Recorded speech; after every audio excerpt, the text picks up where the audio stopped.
হ্যাঁ গো, আমাদের ভাতের হোটেল কেমন চলছে বলো তো দেখি। না গো, একা হাতে আর পেরে উঠছি না, আর খদ্দেরও তেমন একটা আসছে না। আসলে সামনে নিখিলদার হোটেল হওয়াতে তার সঙ্গে টক্কর দিতে পারছি না। তোমাকে টক্কর দিতে কে বলেছে শুনি? তুমি তোমার হোটেল তোমার মতো ব্যবসা করবে, তোমার খদ্দের দিয়ে তুমি খুশি করবে। কারো সাথে টক্কর দেওয়ার তো কোনো প্রয়োজন নেই। আমার হোটেলে কি বা পাওয়া যায় বলো? শুধু ভাত, ডাল, সবজি আর কিছু ভর্তা। এসব দিয়ে কি আর মানুষ থেকে ব্যবসা করা যায়? নিখিলদা তার হোটেলে কি ব্যবসা করে? অনেক রকমের খাবার পাওয়া যায়। ভাত, ডাল, ভর্তা তো বটেই, তার সাথে মাছ, মাংস ছাড়াও বিভিন্ন রকম খাবার দাবার পাওয়া যায়। এই কারণে আমার তুলনায় নিখিলদার হোটেলের খদ্দের বেশি হয়। তাহলে তুমি এমন কিছু করো যে খাবারটা নিখিলদার হোটেলে পাওয়া যায় না। কিন্তু কোন খাবারটা করলে যে খদ্দেররা আবার আমার দিকে আসবে, সেটাই তো আমি বুঝতে পারছি না। আচ্ছা শোনো না, আমাদের গ্রামে তো কোনো হোটেলে বিরিয়ানি পাওয়া যায় না। আমরা যদি বিরিয়ানি বিক্রি করি কেমন হবে? হ্যাঁ গিন্নি, কথাটা তুমি মন্দ বলনি। আমাদের গ্রামে এখনো পর্যন্ত কেউ বিরিয়ানির দোকান করেনি। অতএব আমরা যদি বিরিয়ানি করি, তাহলে সেটা একটা নতুনত্ব খাবার হবে। আমার বিশ্বাস মানুষেরা অনেক পছন্দ করবে। আসুন আসুন, খেয়ে যান, গরম গরম খাবার খেয়ে যান। কাজে যাওয়ার আগে সুলভ মূল্যে সুস্বাদু খাবার খেলে সারাদিন পেট ভর্তি থাকবে। ভাত, ডাল, মাছ, মাংস যা চাইবেন তাই পাবেন। আসুন আসুন, খেয়ে যান, খেয়ে যান। সুমন, এদিকে একটু শুনে যা তো। হ্যাঁ বাবু, বলুন কি বলবেন।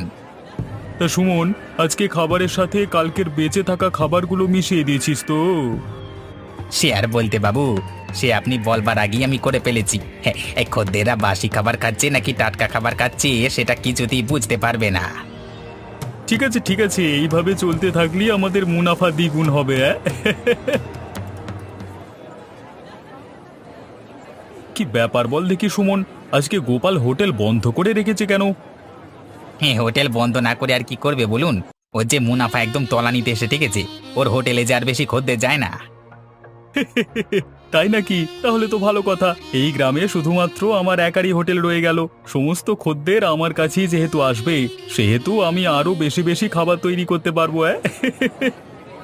হ্যাঁ বাবু, আর যদি সেই খাবার বেঁচে যায় তাহলে সেগুলো পরের দিন আবার গরম করে বিক্রি করতে পারবো। খদ্দেররা না খেয়েও যেতে পারবে না, কারণ তাদের কাছে দ্বিতীয় কোনো বিকল্প নেই। হ্যাঁ বাবু, আপনি তাজা বলেছেন। এবার আমি যাই বাবু, কারোর কিছু লাগবে নাকি দেখি। ঠিক আছে, তুই এখন যা কেমন। হ্যাঁ জমিদার বাবু, কালকে রাতের বৃষ্টিতে আমার কিছু সুস্বাদু খাবার খেতে ইচ্ছে করছিল। তাই নাকি? তা কি খাবার খেতে ইচ্ছে করছিল? প্রতিদিন এই ঘরের খাবার খেতে খেতে খুবই বিরক্ত লাগছিল। সেই জন্য একটু বাইরের হোটেলের খাবার খেতে ইচ্ছে করছিল। তাহলে তো হোটেলে গিয়ে খেয়ে আসতে পারতিস। হ্যাঁ হ্যাঁ, না মানে বাবু, আপনাকে ছাড়া হোটেলে যাওয়ার কোনো মানে হয় না। হ্যাঁ, তা তো বটেই। আর তার সাথে খাবারের টাকাটাও যে আমাকেই দিতে হয়। আমার সঙ্গে তো যেতে ভালো লাগবেই। মানে বাবু, ওই আর কি। ঠিক আছে, তোর যখন এতই ইচ্ছে তখন চল না। আজ না হলে কালকে আমরা নিখিলের হোটেলে গিয়ে খেয়ে আসি।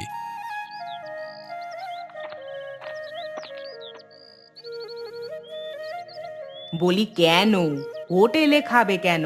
বাড়ির খাবার কি মুখে রুচ্ছে না নাকি? আমার হাতের রান্না কি এতই খারাপ? আরে শোনো গিন্নি, বিষয়টা কি হয়েছে? এই নগেনের নাকি বাড়ির খাবার খেতে খেতে খুবই অস্বস্তি লাগছিল। সেই জন্যই আর তুমি আমাকে শুধু শুধু ভুল বুঝছো। ও আচ্ছা, তাই বলো। তা নগেন, তোমরা শুধু একাই যাবে নাকি আমাকেও নিয়ে যাবে? আগে গিন্নিমা, হ্যাঁ আমি বাবুকে বলেছিলাম আপনাকে নিয়ে যেতে, কিন্তু বাবু বলল আপনাকে নিয়ে গেলে আপনি এটা সেটা বায়না করবেন। আরে এ তো মুখের সামনে ঢপ মারছে, কি বদমাইশ রে বাবা, আমাকে শুধু শুধু ফাঁসাচ্ছে। তুমি বিশ্বাস করো গিন্নি, আমি এমন কথা কখনো বলিনি। আমার এসব কথা বলে লাভ কি বলো দেখি? তার মানে তোমাদের সাথে আমাকে নিয়ে যাচ্ছ, তাই তো? একদম গিন্নিমা, আপনি কোনো চিন্তা করবেন না।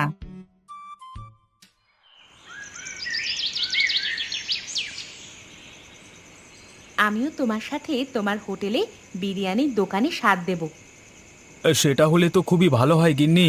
দুজনে মিলে সারাদিন হোটেলে ব্যবসা করব আর রাত্রিবেলায় ঘরে ফিরে আসব। রান্নাটা তুমি করবে আর আমি খদ্দের সামলাবো। বিরিয়ানি বানানোর জন্য আজকে যে যে মশলাপাতি এবং চাল আনতে বললাম সেগুলো ঠিকঠাক ভাবে এনেছো তো? হ্যাঁ গিন্নি, একদম তুমি যেগুলো লিখে দিয়েছিলে সেগুলোই এনেছি। তা দোকানদার কি সব টাকা মিটিয়ে দিয়েছো নাকি কিছু ধার আছে? টাকা কিছু দিয়েছি আর বলেছি বাকি টাকা পয়সা পরে দেওয়া হবে। দোকানদার আমাকে চেনে। আর দোকানটাকে পরিষ্কার করবার প্রয়োজন আছে? ও আমি তোমার বলবার আগেই পরিষ্কার করে চলে এসেছি। বেশ, তাহলে তো ভালোই হলো। আমরা তাহলে আগামীকাল থেকেই আমাদের দাদা বৌদির বিরিয়ানির হোটেল খুলে ফেলি। বাহ, তুমি তো দেখছি আমাদের হোটেলের একটা নামও ঠিক করে ফেলেছো, দাদা বৌদির বিরিয়ানির হোটেল।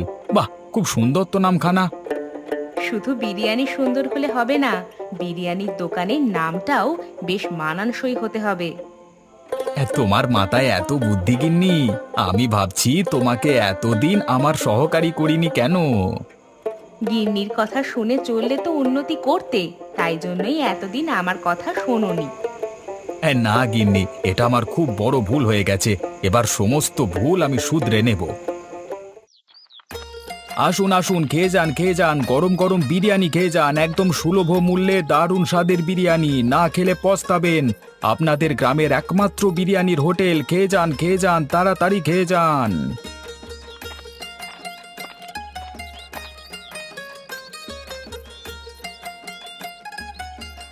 বলো কি গো গোপাল, তুমি তাহলে এই গ্রামে বিরিয়ানির হোটেল খুলিয়ে ফেললে? হ্যাঁ দাদা, আপনারা আসুন এবং খেয়ে দেখুন বিরিয়ানি কেমন খেতে। সে তো আসতে হবে বটি, না এসে তো আর উপায় নেই। আমাদের যে অনেক দিনের শখ, আমাদের গ্রামে বিরিয়ানির হোটেল হবে। তা আজকে যখন তা হাতের কাছে পাচ্ছি তখন অবশ্যই আসতে হবে। হ্যাঁ দাদা, আমি আশা করছি এই বিরিয়ানি খেলে আপনারা অখুশি হবেন না। তা গোপাল, এই বিরিয়ানির দাম তুমি কত রেখেছ? বেশি না দাদা, এক প্লেট বিরিয়ানির দাম মাত্র 70 টাকা, সাথে ভরপুর বিরিয়ানি চাল, বসে খেলে আনলিমিটেড। বাহ, তুমি তো দেখছি অফার বার করে দিয়েছো। তা আমার জন্য এক প্লেট হবে নাকি এখন? অবশ্যই হবে না মানে?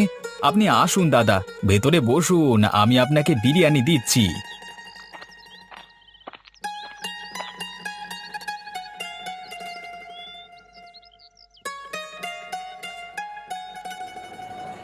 উম, আরে বাহ, এ তো দারুণ সুন্দর হয়েছে। তা কে রান্না করেছে এই বিরিয়ানি? হ্যাঁ, বিরিয়ানি রান্না করেছে আমার একমাত্র গিন্নি। মানে আমাদের লতা বৌদি? আরে বাবারে, লতা বৌদির হাতের বিরিয়ানি যে এত সুন্দর সেটা তো আমরা আগে জানতাম না। হ্যাঁ, গিন্নি আমার বরাবরই খুব সুন্দর রান্না করে, রান্না বান্নার দিক থেকে অনেক পটু। একটা কথা জিজ্ঞাসা করবো গোপাল, কিছু মনে করবে না তো? না না, মনে করবার কি আছে, আপনি বলুন না। তুমি হঠাৎ ভাত ডালের হোটেল বাদ দিয়ে নতুন করে আবার এই বিরিয়ানির হোটেল করলে কেন? আসলে দাদা, ভাত ডাল শুধু বিক্রি করে তেমন ইনকাম হচ্ছিল না। আসলে যুগের হাওয়া তো, যুগের সাথে সাথে সমস্ত কিছুই পরিবর্তন হয়। তা যা বলেছ তুমি, আমি তো বেশিরভাগ দিনে নিখিলদার হোটেলেই খেতাম। নিখিলদার হোটেলে অনেক রকমের খাবার দাবার পাওয়া যেত। আমার আগের ভাতের হোটেলে খদ্দের ছিল বেশিরভাগই বৃদ্ধ, কিন্তু তারাও ধীরে ধীরে শারীরিক কারণে আর আমার হোটেলে আসতে পারতেন না। সেই কারণে আমার হোটেলে লাভও বেশি হতো না। না গোপাল না, তুমি ঠিকই করেছো। নতুন যুগে নতুনত্ব কিছু না আনলে এগুলো করা যায় না গো। তুমি তোমার ব্যবসাটা চালিয়ে যাও। লতা বৌদির হাতের বিরিয়ানি সত্যি খুব সুন্দর, তুলনা হয় না। হ্যাঁ, তোমরা পাশে থাকলেই আমার ব্যবসার উন্নতি হতে পারবে।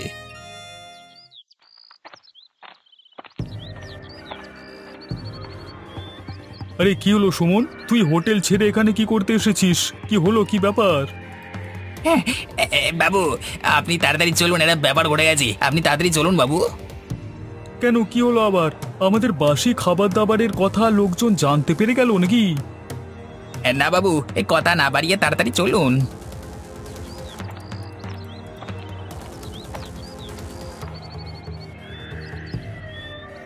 ওই দেখুন বাবু। এ কি রে, দাদা বৌদির বিরিয়ানির হোটেল? এই হোটেল আবার কে খুললো? বাবু, আমাদের গোপালদা আর ওর বউ মিলে এই হোটেলটা আজকে খুলেছে। দেখুন না কত লোকজনের ভিড়। আরে এ যে তাজ্জব ব্যাপার, গোপাল যে এরকম একটা কাজ করবে সেটা তো আমি ভাবতে পারিনি। এখন কি করবেন বাবু? আমাদের হোটেলে তো একটা লোক আসছে না। দাঁড়া দাঁড়া, একটু ভাবতে দে। এইভাবে তো হাল ছেড়ে দিলে হবে না। তুই এক কাজ কর, তুই গোপালের হোটেলে চলে যা। এই নে 100 টাকা নিয়ে যা। হোটেলে বিরিয়ানি খেয়ে সমস্ত তথ্য গোপালের কাছ থেকে হাতিয়ে নিয়ে চলে আয়। কিন্তু বাবু, গোপালদা কি রান্না বান্নার পদ্ধতি কিছু বলবে? আরে গাধা, এখনকার দিনে রান্নার পদ্ধতি জিজ্ঞেস করতে হয় না। তুই শুধু জিজ্ঞাসা করে আসবি কত করে প্লেট বিক্রি করছে। যা, আর দেরি করিস না। নগেন, আমি মাঝে মাঝে ভাবি তুই আমার সহকারী নাকি তোর গিন্নি মায়ের গুপ্তচর। আমি দুটোই জমিদার বাবু, আমাকে দুদিকেই খেয়াল রাখতে হয়, না হলে যে আমার উপায় নেই। তুই কাকে বেশি প্রাধান্য দিস, আমাকে নাকি তোর গিন্নিমাকে? দুজনকেই।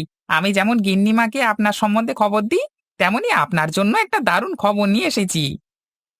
কি খবর শুনি? জমিদার বাবু, আমাদের গ্রামে গোপাল আছে না, ও আমাদের গ্রামে প্রথম বিরিয়ানির দোকান খুললো। বলিস কি রে, এ তো খুবই আনন্দের কথা। শুধু আনন্দ পেলেই হবে না জমিদার বাবু, আমাকে আর গিন্নিমাকে একদিন রাতে বিরিয়ানি খাইয়ে আনতে হবে কিন্তু। হবে হবে, নিশ্চয়ই হবে, কিন্তু তোর গিন্নিমার কানে এই কথাটা তুলিস না যেন। সেটা না তুলে তো আমি থাকতে পারবো না বাবু। ওই যে বললাম না, আমাকে দুজনকারই খেয়াল রাখতে হয়। মাঝে মাঝে ভাবি জমিদার কে, তুই না আমি?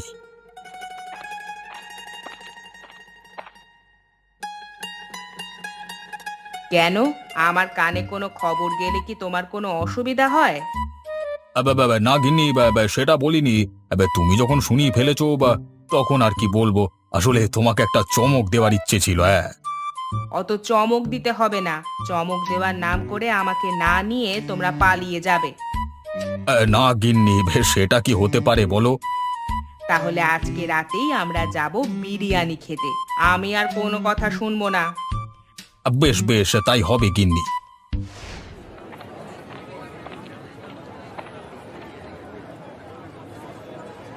আরে গোপালদা, এ তুমি নতুন বিরিয়ানির দোকান দিয়েছো, এ আমি ভাবতেই পারছি না গো। ভাববার কি আছে সুমন, তোমার হোটেলের সামনেই তো আছি, তুমি তো দেখতে পাচ্ছ।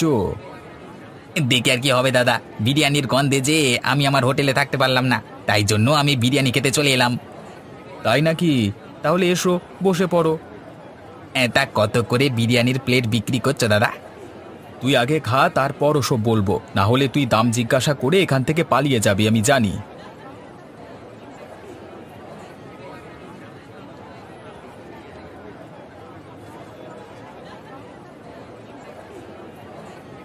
উফ, সেই স্বাদ, এ স্বাদের ভাগ হবে না। সত্যি দাদা, তুমি বিরিয়ানিটা খুব সুন্দর রান্না করেছো, একদম মন থেকে বলছি। বিরিয়ানিটা আমি নয় রে, তোর লতা বৌদি রান্না করেছে। ভালো হয়েছে বলছিস? একদম দাদা, এই বিরিয়ানি লোকেরা অনেক পছন্দ করবে। দাদা, তোমার কাছে একটা অনুরোধ করব। হ্যাঁ বল না। বলছি, তোমার কাছে কি এখন কোনো কাজ হবে? তাহলে আমি কাজে ঢুকে পড়তাম। সে কি রে, তুই যদি আমার কাছে কাজে ঢুকিস তাহলে তো নিখিল তোর উপর খেপে যাবে। নিখিলদার হোটেল বেশি দিন থাকবে না, তুমি আমার কথাটা মিলিয়ে নিও গোপালদা। কেন রে, হঠাৎ এরকম কথা বলছিস কেন?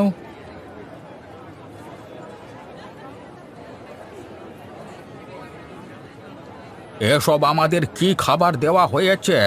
সব খাবার যে গন্ধ ছাড়ছে। আপনি কি বলছেন দাদা? আজকের তাজা খাবার গন্ধ ছাড়ছে মানে? বিশ্বাস না হলে তুমি খেয়ে দেখো না বাপু। উনি ঠিকই বলেছেন দাদা, কালকের বাসি খাবারগুলো তুমি ওনাদেরকে খাওয়াচ্ছ। সেই কারণেই আমি বলছি যে সেদিন খেতে খাবারগুলো একটু গন্ধ গন্ধ লাগলো কেন। আমি ভাবলাম আমার বয়স হয়েছে বলে হয়তো বা আমার মুখের স্বাদটা চলে গেছে, কিন্তু আদতে দেখছি আমার সন্দেহটাই ঠিক।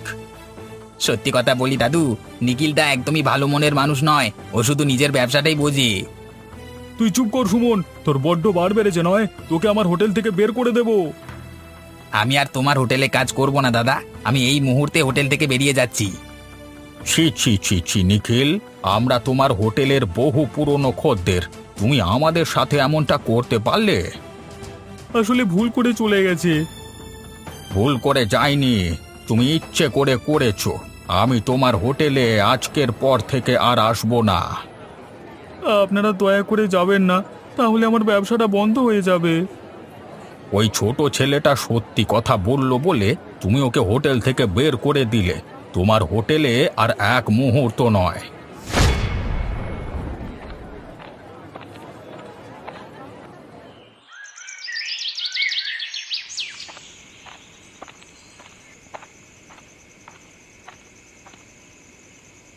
আরে কি সৌভাগ্য আমার, জমিদার বাবু যে আর গিন্নিমা আপনি এসেছেন। হ্যাঁ গোপাল, আমাদের এই নগেন জেদ ধরলো যে তুমি নাকি নতুন দাদা বৌদির বিরিয়ানির হোটেল খুলেছো, আর সেখানেই আমরা আজকে সপরিবারে খেতে যাব। তা সেই কারণেই এলাম গোপাল। তা বিরিয়ানি হবে তো? অবশ্যই জমিদার বাবু, আমি অনেক খুশি হয়েছি। আপনারা সকলে আসুন, এসে ভেতরে বসুন।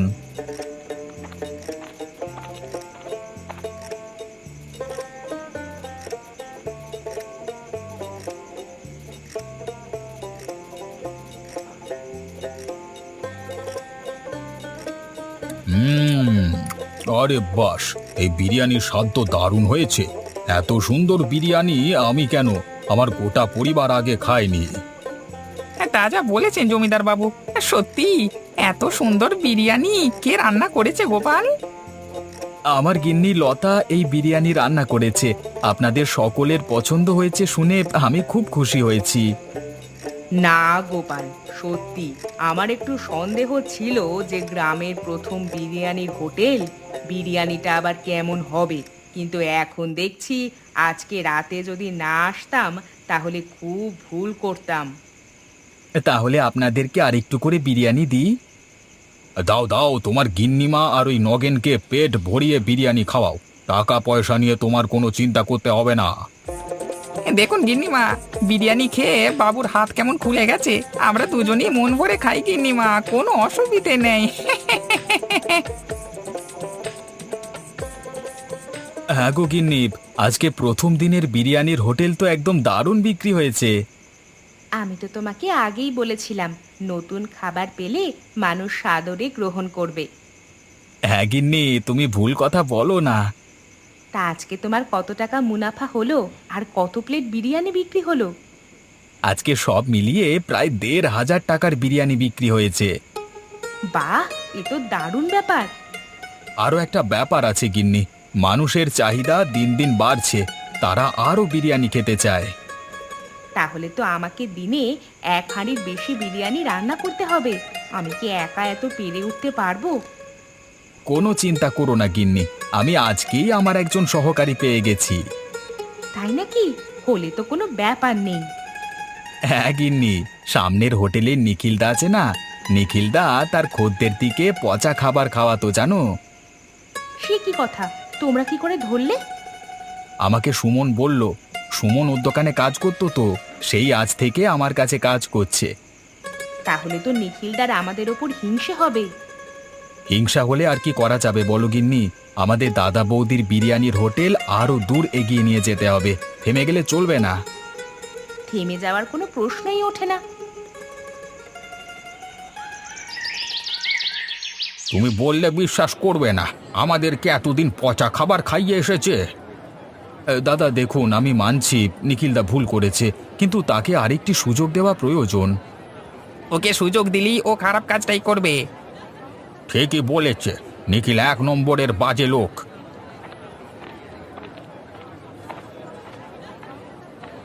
দাদা, আমার বড় ভুল হয়ে গেছে, আমি আমার খদ্দেরের সাথে বেইমানি করেছি।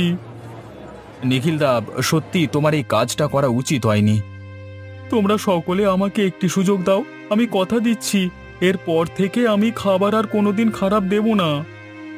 দেখো, আমাদের তো বয়স হয়েছে, আমাদের সামান্য দুটো ভাত ডাল পেলেই খুশি হয়ে যায়, আর তার উপর তুমি যদি এরকম কারচুপি করো, আমরা যাব কোথায় বলো দেখি। না দাদা, আমি আর এই ভুল করব না। গোপালদার দাদা বৌদির বিরিয়ানির পরে আমার হোটেলের খাবারের নাম হবে, আমি এটা কথা দিলাম। নিখিলদা যখন এত করে ক্ষমা চাইছে, তখন আপনারা ওকে ক্ষমা করে দিন। নিখিলদার ব্যবসাটা চালাতে না পারলে সংসার চালাতে পারবে না। বাবা সুমন, তুই আমার কাছে আবার কাজে ফিরে চল। যাব না। কেন? তুমি যে ওকে দূর দূর করে তাড়িয়ে দিলে, ওর বুঝি অভিমান হয় না? এখন তোমার হোটেল তোমাকে একাকী চালাতে হবে, কেউ তোমার সহকারী নেই। তাহলে আর কি নিখিলদা, এখানে 1 প্লেট বিরিয়ানি খেয়ে কাজে লেগে পড়ো।